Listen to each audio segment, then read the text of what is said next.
हम बनाएंगे गंदम के आटे का लच्छा पराठा। इसकी लेयर चेक करें आप, ये देखिए।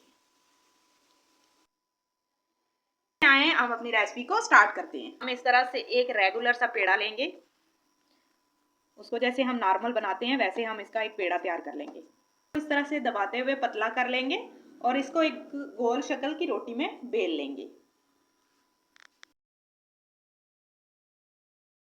रोटी बेल लिया और इस पे हम मेल्ट किया हुआ घी अप्लाई कर लेंगे पूरी रोटी पे। आप चाहें तो ब्रश की मदद से भी इस पे अप्लाई कर सकते हैं। इस पूरी रोटी पे अब हम घी अप्लाई हो चुका है तो इस पे हम खुशक आटा स्प्रिंकल कर देंगे। थोड़ा थोड़ा ही करना है, ज़्यादा नहीं करना। हम छुरी की मदद से इसकी आधे आधे इंच पे कटिंग कर लेंगे। इस तरह से आपने इसकी कटिंग कर लेनी है। जितनी ज़्यादा लेयर होंगी इतना ही पराठा अच्छा और लच्छे वाला तैयार होगा। इस तरह से हमने सारी लेयर्स काट ली हैं। अब हम इनको रोल करते जाएंगे। सबसे पहले आपने ये छोटी वाली लेयर उठानी है, इस तरह को आपने इसको मोड़ते हुए रोल कर लेना है।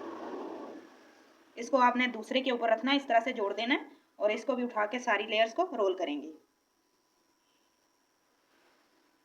छोटी वाली सारी लेयर्स आपने पहले रोल करनी है और जो बड़ी लेयर्स हैं ताकि वो बाहर वाली साइड पे आए। लच्छेदार सा एक पेड़ा तैयार कर लिया और इसको हम खुशका लगा के हल्के हाथों से बेल लेंगे।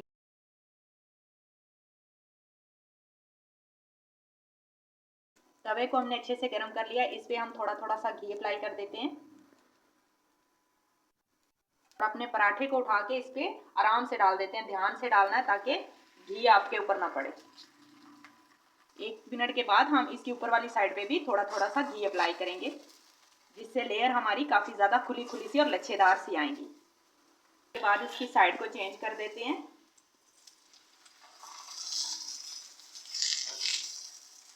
ऊपर भी अब हम घी अप्लाई कर देते हैं।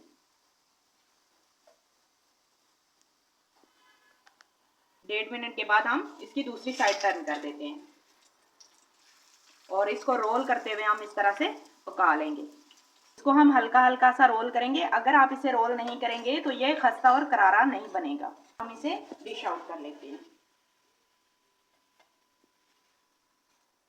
तो ले जी, हमारे लच्छे पराठे की फाइनल लुक देखें। माशाल्लाह कितनी ही ज़बरदस्त आई है और बहुत ही लेहरदार आई है। ये देखें इसकी लेयर्स कितनी बनी है और ये बहुत ही ज़्यादा क्रिस्पी बना है। तो आपके बच्चे इसको पेट भर के खाएंगे। आपके हस्बैंड भी इसकी तारीफ किए बगैर नहीं रुकेंगे। आप इसे चाय के साथ, दही के साथ खाएं।